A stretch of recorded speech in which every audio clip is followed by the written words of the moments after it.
Life before basketball for me was very confusing. You know, I grew up in inner city, Memphis, Tennessee.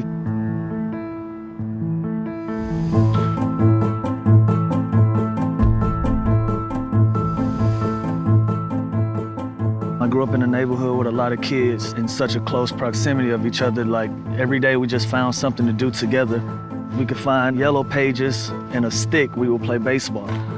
We would find anything that was shaped like a football, we would play football. And eventually one of my neighbors ended up getting a basketball goal, and that's when we all were, basically introduced to basketball in the neighborhood. You know, even then when we couldn't find a sport to get into, we were stealing out of somebody's store. So just being young and dumb and just being a product of your environment and just trying to find your way.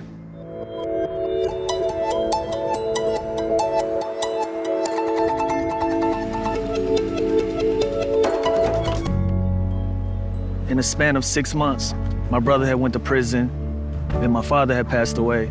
And I kind of lost my way. You know, at 19 years old, two of the male role models you have are now absent out of your life. You know, so I started getting into some trouble, and my sister was really instrumental. She stepped in and she just started putting me in the youth programs. Whatever the season was, that's what I was playing. You know, out of playing all of those things, basketball was the one that stuck. You know, so I give her a lot of credit for getting me involved in, organized basketball. My kids, they didn't grow up in the environment that I grew up in. They're blessed in that area. As a father, I just try to promote whatever it is that they want to get into, whether it's basketball or ballet. My 8-year-old daughter, she's into wrestling. She's into so many different things. I know eventually something will spark her interest to the point where she becomes passionate about it.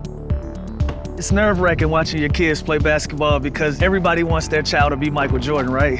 So she plays against all boys and she scores all the points. You become proud of that, and then, you also have those moments where you feel like she's getting fouled a little too hard. You know what I mean? It's obvious to me that she watches me and she emulates some of the things that she sees on the basketball floor. I like to fade left. She fades right when she plays. She plays with a certain amount of like a chip on her shoulder, and you can kind of just see it in her eyes, So it's a unique experience when you watch your kids play basketball.